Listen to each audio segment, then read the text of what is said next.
ಕಡೆ ಅಮಾಯಕ ಕಾರ್ಯಕರ್ತರನ್ನ ಟಾರ್ಗೆಟ್ ಮಾಡಿ ಯಾರು ಈ ಪ್ರಕರಣದಲ್ಲಿ ಶಾಮೀಲಾಗದೇ ಇರತಕ್ಕಂತ ವ್ಯಕ್ತಿಗಳು ನಿರಂತರವಾಗಿ ಕ್ಷೇತ್ರದಲ್ಲಿ ನಡೀತಾ ಇರತಕ್ಕಂತ ಲೋಪದೋಷಗಳ ಬಗ್ಗೆ, ಸರ್ಕಾರದಲ್ಲಿ ಆಗ್ತಾ ಇರತಕ್ಕಂತ ತಪ್ಪುಗಳ ಬಗ್ಗೆ ಎತ್ತಿಡಿದು ಮಾತನಾಡ್ತಕ್ಕಂತ ಕೆಲವೊಂದಷ್ಟು ವ್ಯಕ್ತಿಗಳನ್ನ ಟಾರ್ಗೆಟ್ ಮಾಡಿ ಇವತ್ತು ಅವ್ರನ್ನ FIR ಹಾಕಿ ಇವತ್ತು ಸುಮೋಟೋ ಕೇಸ್ ಹಾಕ್ತಕ್ಕಂತ ದೊಡ್ಡ ಅಪರಾಧ ಇವತ್ತು ಯಾರು ಏನು ಇಲ್ಲಿ ಮಾಡಿಲ್ಲ. ತಮ್ಗಳಿಗೂ ಗೊತ್ತಿದೆಯಣ್ಣ ಮಾಧ್ಯಮದವರಿಗೆ. ಆದ್ರೆ ಇದು ಟಾರ್ಗೆಟ್ ರಾಜಕಾರಣ ನಡೀತಾ ಇದೆ. ಇದಕ್ಕೆ ಪುಷ್ಟಿ ಕೊಡ್ತಕ್ಕಂಥದ್ದಕ್ಕೆ ಪೊಲೀಸ್ನ ಅಧಿಕಾರಿಗಳು ಕೂಡ ನಾನು ಆಗ್ತಾನೆ ಹೇಳಿದ್ದೀನಿ, ದೇಶದ ಕಾನೂನು ಸಂವಿಧಾನಕ್ಕೆ ಬದ್ಧರಾಗಿ ಇವತ್ತು ಪೊಲೀಸ್ನ ಅಧಿಕಾರಿಗಳು ವರ್ತನೆ ಮಾಡಬೇಕಾಗಿದೆ. ಆದ್ರೆ ವಿಪರ್ಯಾಸ ಸರ್ಕಾರದ ಕೆಲವೊಂದಷ್ಟು ಜನಪ್ರತಿನಿಧಿಗಳ ಒತ್ತಡಕ್ಕೆ ಮಣಿದು ಇವತ್ತು ಇಂಥ FIRಗಳು ನಡೀತಾ ಇದೆ. ಆದ್ರೆ ಒಂದು, ಇವ್ರು ಯಾರಿಗೂ ಕೂಡ ಇಲ್ಲಿ ಜೈಲಿನ ವಾತಾವರಣ ನೋಡ್ತಕ್ಕಂಥದ್ದಕ್ಕೆ ಯಾರು ಅಂತ ಸಂಸ್ಕೃತಿಯಿಂದ ಬಂದಿರತಕ್ಕಂಥವ್ರಲ್ಲ, ಅಂತ ಹಿನ್ನೆಲೆ ಬ್ಯಾಕ್ಗ್ರೌಂಡ್ ಇಂದ ಬಂದಿರತಕ್ಕಂಥವ್ರು ಯಾರು ಇಲ್ಲ.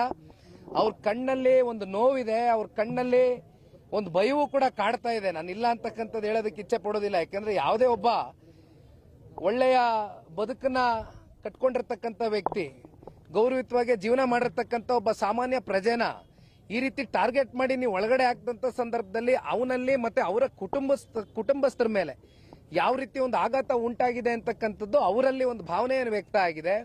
ಹಾಗಾಗಿ ಇವತ್ತು ಅವ್ರಿಗೆ ಭೇಟಿ ಮಾಡಿ ನಮ್ಮ ಶಿಡ್ಲಘಟ್ಟ ರವಿ ಅಣ್ಣ ಅವರು, ಈ ಭಾಗದ ಶಾಸಕರು ಮತ್ತೆ ಮಾಜಿ ಶಾಸಕರಾಗಿರ್ತಕ್ಕಂಥ ಕೃಷ್ಣಾಡೆ ಸಾಹೇಬರು ಸೇರಿ ಅನೇಕ ಜನ ನಾವು ಮುಖಂಡರು ಬಂದು ಅವರಿಗೆ ಧೈರ್ಯವನ್ನು ತುಂಬಿದ್ದೇವೆ. ಅವ್ರ ಮನೆಗಳಿಗೆ ತೆರಳ್ತೇವೆ, ಅವರ ಕುಟುಂಬದ ಸದಸ್ಯರ ಜೊತೆನೂ ಕೂತು ಚರ್ಚೆ ಮಾಡ್ತೇವೆ. ಒಟ್ಟಾರೆಯಾಗಿ ಅವ್ರ ಧೈರ್ಯ ತುಂಬತಕ್ಕಂಥದ್ದಷ್ಟೇ ಅಲ್ಲ, ಅವ್ರ ಮನೆ ಮಕ್ಕಳನ್ನ ಅತಿ ಶೀಘ್ರದಲ್ಲೇ ವಾಪಸ್ಸು ಅವ್ರಿಗೆ ಮನೆಗೆ ಕರ್ಕೊಂಡ್ ಬರ್ತಕ್ಕಂಥದ್ದಕ್ಕೆ ಎಲ್ಲಾ ರೀತಿಯಾದಂತ ಕಾನೂನಿನ ಅಡಿಯಲ್ಲಿ ವ್ಯವಸ್ಥೆ ಇದೆ, ಕೆಲಸ ಮಾಡ್ತೇವೆ. ಈಗ ಒಳಗಡೆ 8 ರಿಂದ 9 ಜನ ಇದ್ದಾರೆ. 8 ಜನ ಇದ್ದಾರೆ. ಈಗ ಸದ್ಯಕ್ಕೆ 8 ಜನ ಇದ್ದಾರೆ. 9 ಜನವೇ ಇದ್ದಾರೆ.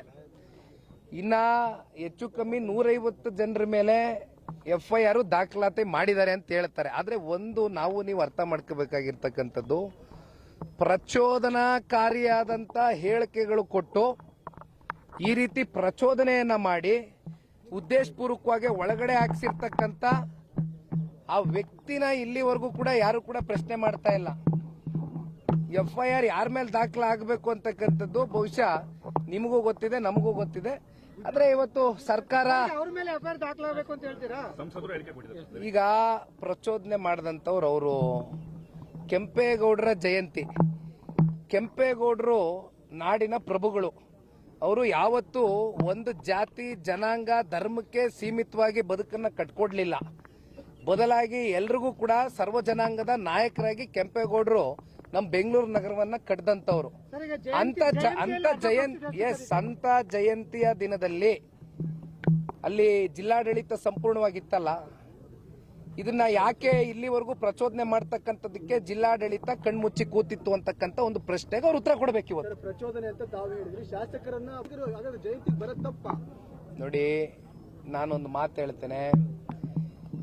ಕೆಂಪೇಗೌಡರ ಜಯಂತಿ ಅಂದ್ರೆ ಸರ್ವ ಜನಾಂಗಕ್ಕೂ ಸ್ವಾಗತ ಇರತಕ್ಕಂಥ ಜಯಂತಿ. ಅದು ನಾನು ಈಗ ತಾನೇ ಮಾತಾಡ್ಬೇಕಾದ್ರೆ ಹೇಳಿದ್ದೀನಿ. ನಾನು ಇಲ್ಲಿ ಯಾವ ವ್ಯಕ್ತಿ ಬಗ್ಗೆನೂ ಮಾತಾಡೋದಕ್ಕೆ ಇಷ್ಟಪಡೋದಿಲ್ಲ. ನಾ ಮಾತಾಡಲ್ಲ, ಯಾವ ಕಾರಣಕ್ಕೂ ಮಾತಾಡಲ್ಲ. ಮಾತನಾಡ್ತಕ್ಕಂಥವ್ರು ಮಾತನಾಡ್ತಾರೆ. ದಯವಿಟ್ಟು ನನಗೆ ಬೇರೆ ಇನ್ನೇನು ವ್ಯಕ್ತಿ ಬಗ್ಗೆ ಕೇಳಬೇಡಿ.